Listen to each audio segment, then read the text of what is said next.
Folks, today I'm going to discuss the whole COVID-19 scenario, the dimensions of the problem, its threats, and solution as per the view of the specialist.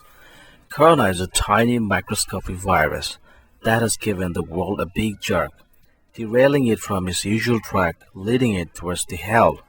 Mankind is all set to be deleted from the surface of the earth. With all our efforts put together, can it stop this happening? We will find the answers to the question later.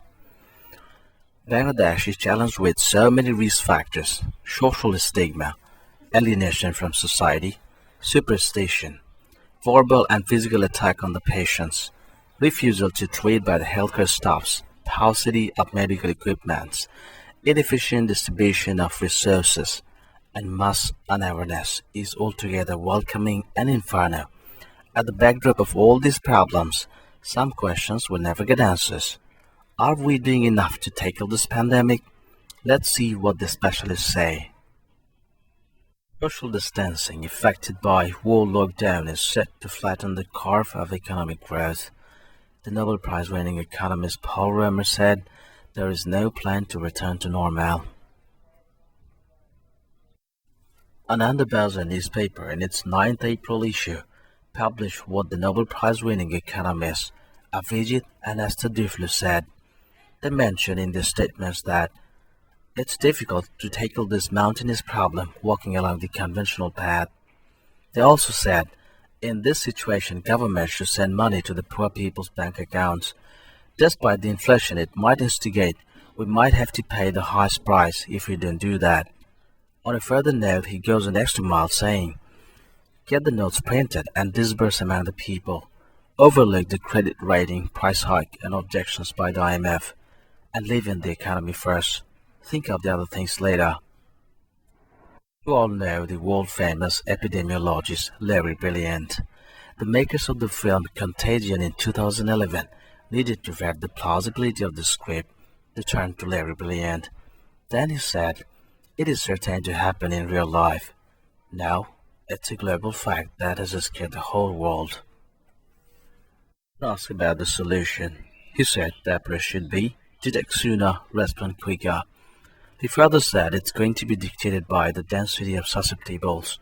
He talks of two factors, R naught, basic reproduction number, which means the rate of speed in terms of transmissibility, and the generational interval. The great influenza in 1919 probably had an R naught of 2, but this coronavirus is believed to have an R naught value between 2.2 and 2.4, so it's a lot faster and a lot worse than ordinary flu.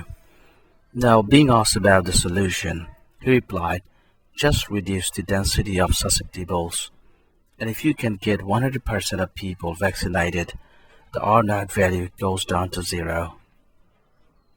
In Bangladesh, a likewise initiative is taken by Innovis Technology, a startup with the geo-tracking app named Jirapod. The CMP Chittagong Metropolitan Police has been running this as a pilot project on a limited scale. It can be used throughout the country. What about vaccine and how long will it take? WHO has embarked on a multi-country, multi-agent trial of 5 possible therapies. Once that is concluded, we will get to know whether any of these 5 works. If they don't, we have to keep doing more and more trials. And finally, Larry Brilliant was asked the crucial question, what do you see in the near future, that is, during the peak of this pandemic? He replied, first, the crematoriums should be unable to handle the load.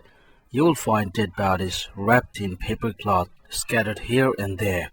Number 2, disbelief, bewilderment, and slow return to normality. In Bangladesh, Corona is just like gravity. All it takes is just a little push. We all together only can fight this coronavirus.